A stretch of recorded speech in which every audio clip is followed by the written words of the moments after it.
Ooh wow, my lil Olay nasty boy nasties. I cannot believe that White Dino was actually a bad guy the whole time. Like wow, I mean that's how the story rolls because it is 1,000,000,000% based on my life. So yeah, I knew that she was one big baddie, but lol, you big Olay nerds probably were so surprised and gasped like this bull. By gosh, by golly. So yeah. Look out my baby nasties, because although we are almost at the end of this freak-a-leaking dank story, the story is about to get oh so much wilder, like legit so wild, like as wild as it gets, so look out because here we go. Chapter 11, The Game Plan. We immediately peruse the contents of White Dinosaur's wallet. Haha, what a nerd, his driver's license photo was so bad, like bro you need to learn your angles because wow, you are not photogenic in this photo. Aha! There were some coupons to JCPenney that expired a couple days ago, a Polaroid picture of his Game Boy Color with a yellow cartridge in it, a couple loose dollars, UP, and a couple of those very cool pills that you drop into water and turn into animals. Nice juice. I cussed like this.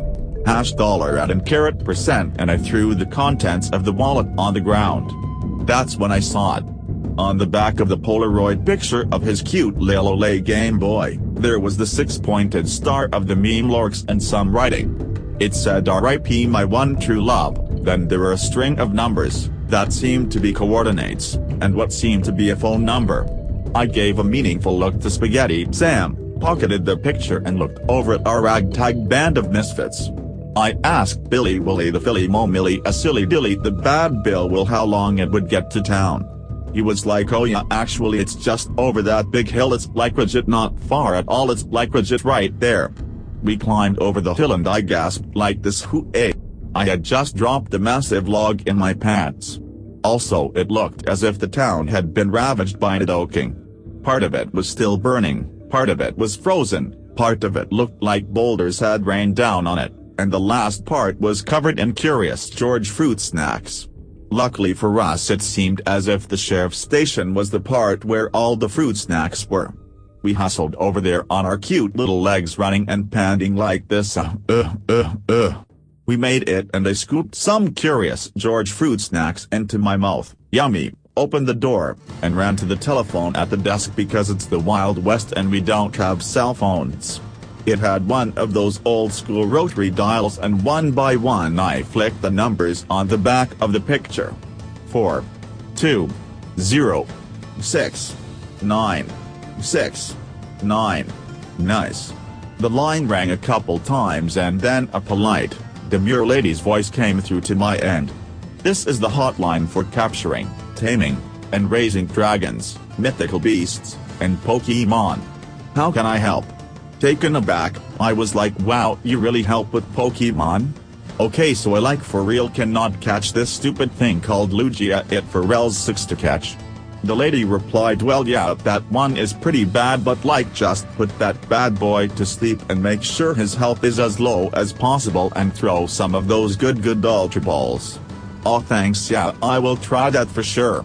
Also, coincidentally, do you have any information on how to tame a white four-headed dragon that spits out a different thing with each head? She was like huh? Funny you're the third person this month asking about that dragon. Who are you? I said, girl look here I am now, but Spaghetti Sam nudged me, and I was like oh right. I'm White Dinosaurus. She was like haha okay yeah I can't believe how many times you guys need me to tell you how to get that lil Olay Nidoking to listen to you. I chuckled ha yeah we aren't that good with instructions. She said well all you gotta do is give him a copy of Legend of Zelda, Breath of the Wild for the Nintendo Switch. I gasped. Okay yeah thanks again lil mama, I will make sure to use those tips like for real, thanks so much. I hate Lugia but boy howdy do I need it to complete my Pokédex. She replied yeah anytime White Dinosaurus. I hung up the phone. Spaghetti Sam asked me, what do we need to do Nasty Jack? I looked at him and shook my head, we can't, no way in. He said wait I thought I heard her say it's easy to tame him. I said well yeah we have to give him a copy of Legend of Zelda, Breath of the Wild for the Nintendo Switch and there is no way in heck that I will ever. give away my copy of Legend of Zelda: Breath of the Wild for the Nintendo Switch I got when I first arrived in town. Spagutta Sam just gave me a look and was like, bro, you gotta. Ugh. Fine. But let me tell you, if he doesn't give it back to me when he is done, then I will never forgive you. Okay, yeah, don't worry about that, we gotta save the town and the world in your nice hot grill, Jane Higgins. Okay fine, I said. So here's the plan, guys. I looked at Sylvia and Bill Willie Willie and said we gotta go back to my room and get that cool game because I keep it under my pillow. But yeah, okay, you guys got that? Billy Willie said yeah, and also just a heads up, I looked up those coordinates on the computer while you were on the phone and those are the coordinates for the power plant. Wow, they must be the right, exclaimed. He probably wrote it down so he wouldn't forget where he put the Mattio's pizza oven. We all exchanged solemn looks and nodded. Okay guys, let's rock the Slurpee joint.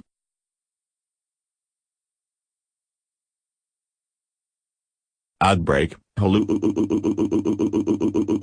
my nasties, hope you're enjoying the story so far, but it looks like we got some stuff I gotta try to sell to you because wow, I'm one broke dude right now. I spent all of my money from this audiobook on a super cool house and a pair of shoes, and now I don't even have enough money to eat. But yeah, you know how those bills are, so a big thank you to our sponsor today. We have Buck and Phil's Sport Kingdom. At prices so low it will blow your top. We've got something for that too. Now in 5 convenient locations. We've got balls. And vitamins. But mainly, balls. And vitamins. Okay, thanks guys, and now on to our nagging nasties. Okay, today this is a really special one from Barack Obama. We love what you are doing, and boy howdy, we would love for you to come out sometime to hang out with a couple of us guys. Haha, we love your books, and for real it would be pretty cool if you could be the Secretary of State or something. Ugh. No thanks Mr. Obama, you seem cool too, but honestly that doesn't sound cool one bit. I love writing my books way too much, and I doubt something like that would be interesting for the audience. Okay. So yeah. Back to the show.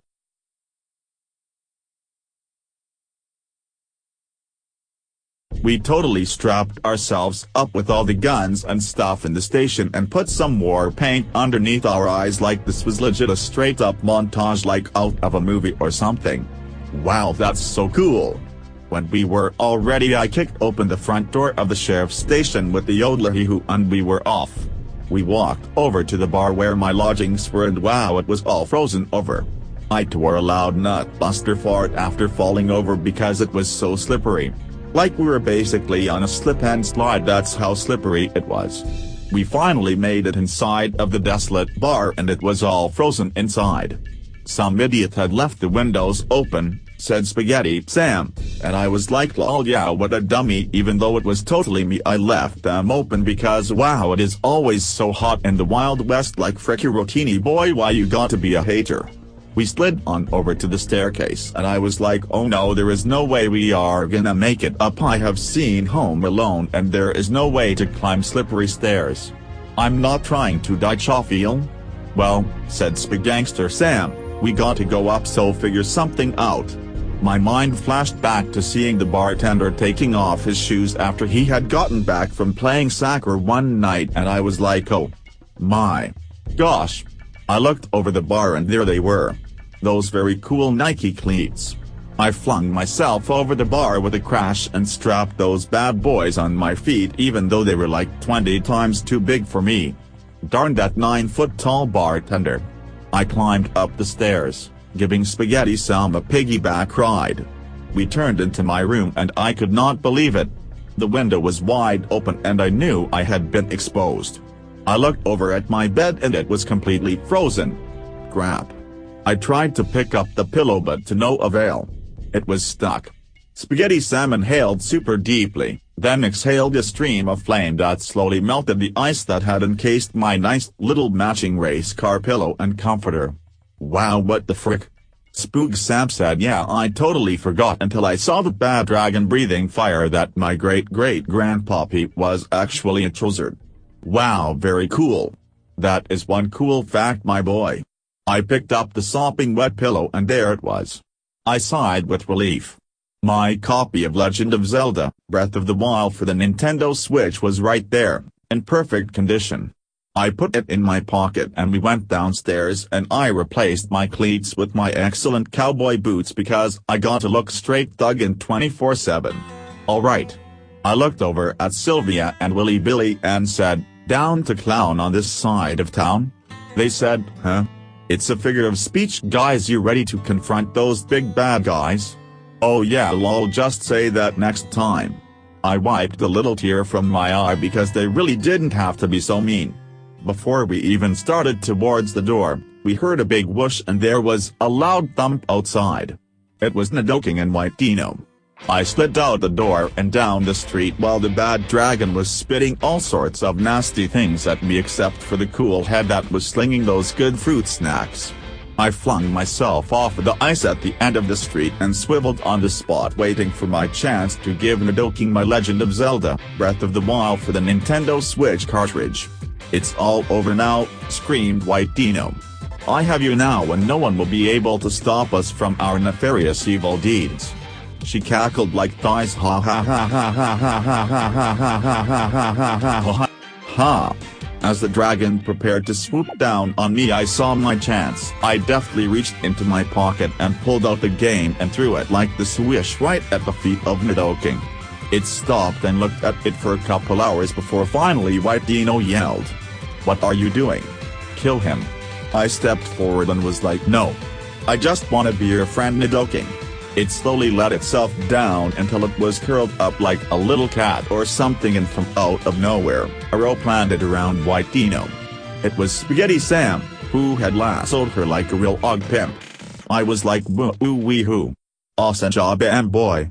I was like, okay though, we got to move quick. Billy Willy will Billy Bill Willy William Billiam, can you and Miss Sylvia take White Dino to the prison? We've got the town to save. Spaghetti Sam and I climbed on top of our new best friend Nidoking, who was lamentably still holding my copy of Legend of Zelda: Breath of the Wild for the Nintendo Switch, and it didn't seem like he was quite ready to give it back. "Okay bad dudes, like I said, we've got a town to save." I grabbed the reins that White Dino had put on Nidoking and gave him a little slap to let him know we needed him. I said, "Okay boy, let's go to that power plant." He immediately lunged into the air and I farted in surprise. We could see the entire town and the power plant honestly wasn't that far. It would have been a beautiful sight if the town weren't like pretty ruined from our new friend's elemental heads. I ushered Nidoking over and we made our descent. We could see under the light of the full moon a hexagram with a blazing torch at each point, what seemed like a large eye painted on the ground, and in the middle was Jane Higgins, strapped on top of the Mattio's pizza oven.